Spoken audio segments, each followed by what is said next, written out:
प्रश्नावली 5.1 का चौथा सवाल है पहले का। इसमें है खाते में प्रत्येक वर्ष का मिश्र धन जबकि 10,000 की राशि 8% वार्षिक की दर से चक्रवर्ती ब्याज पर जमा की जाती है। तो हमें ये पता लगाना है कि क्या ये राशियाँ का जो सारवांतर है वो बराबर आएगा तो ये जो है हमारा समांतर श्रेणी होगा, बराबर नहीं आएगा तो ये समांतर श्रेणी नहीं होगा।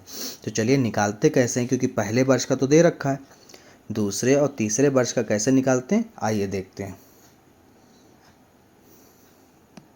तो सबसे पहले इसमें हम बच्चों मान लेंगे क्या मान लेंगे, इसमें हम सबसे पहले मान लेंगे प्रथम वर्ष की राशि जो है P है, ठीक है। उसके बाद में जो P है उसका हमने वर्ष, सबसे पहले बच्चों इसमें हम देख लेंगे कि प्रथम वर्ष की राशि हमको दे रखी कितनी है 10,000, तो हमने P बराबर 10,000 यानी ये हमारा A1 भी होगा, ठीक है, A1 भी होगा। उसके बाद में हमें दर दे रखी 8% तो हमने लिख लिया। उसके बाद में हर साल का कह रहा तो समय बराबर T बराबर मतलब 1 वर्ष हो गया हमारा। अब दूसरे वर्ष की राशि निकालने के लिए ब्याज उसके फार्मूला होता है मूलधन यानी प्रिंसिपल, ठीक है।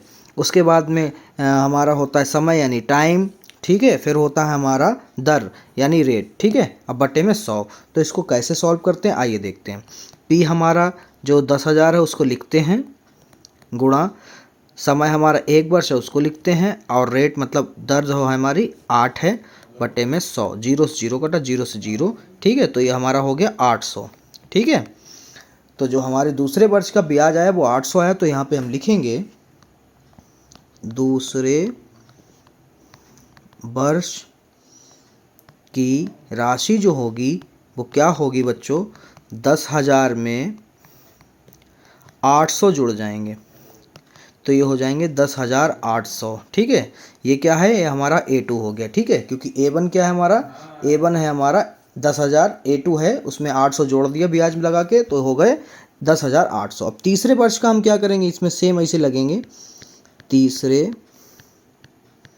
वर्ष की राशि बराबर सेम फार्मूला हमारा रहेगा P into T into R upon में 100, ठीक है। P हमारा अब हो गया है 10,800, क्योंकि तीसरे वर्ष का निकाला तो हमें दूसरे वर्ष का जो है मूल्य रखना पड़ेगा, ठीक है। और समय जो है हमारा 1 वर्ष रहेगा, क्योंकि 2 में 1 साल जोड़ो तो कितना आएगा 3, तो 2 साल के तो रुपए हमने लिख ही दिए यहाँ पर, 1 साल इसलिए 1 करना पड़ेगा, ठीक है बच्चों। उसके बाद में रेट हमारा वही है 8% बटे में 100, 0 से 0, 0 से 0, ठीक है। तो 108 इक्कम 108 गुणा 8, तो ये करेंगे तो हमारा आ जाएगा 8 8 64 का 4 हासिल लगे 6, 8 की 0 से तो 0 कैरी आ जाएगा 6, 8 इक्कम 8, तो कितना आया 864। मतलब अब जो कितना ब्याज इसमें जोड़ना पड़ेगा 10,800 में 864, तो यहाँ पे लिखेंगे तीसरे वर्ष की राशि यानी A3 बराबर 10,800 प्लस 864 जोड़ देंगे तो इसमें आ जाएगा 4 6 8 दूनी 16 हासिल लगा 1 1 1 11,664, ठीक है। तो यहाँ पर हम श्रृंखला जो तैयार होगी वो लिख लेते हैं।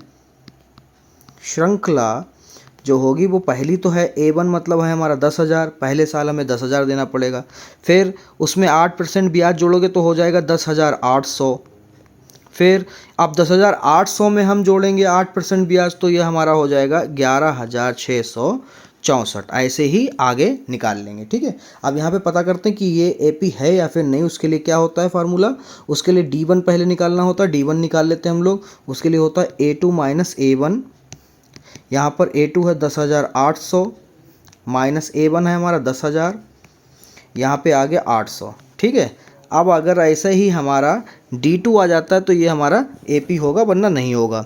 अब A3 माइनस A2 करेंगे तो यहाँ पर हो जाएगा 11,664 माइनस 10,800 घटाएंगे तो यहाँ पे आ जाएगा 864, ठीक है। तो ये दोनों D1 और D2 बराबर नहीं है, ठीक है, D1 और D2 बराबर नहीं है, यहाँ पे लिखेंगे अतः D1 बराबर नहीं है D2 के, इसलिए दिया गया सूची मतलब जो सवाल है वो जो है एपी नहीं है, एपी नहीं है। ठीक है। अगर आपको मेरे क्वेश्चंस में कुछ भी गड़बड़ लग रहा हो या आवाज़ में प्रॉब्लम हो रही, वीडियो क्वालिटी गिर रही हो, तो आप मेरे कमेंट सेक्शन में बता सकते हैं ताकि मेरी टीम इस पर बैठकर काम कर सके। धन्यवाद। बहुत जल्दी मिलते हैं प्रश्न संख्या 2 पर।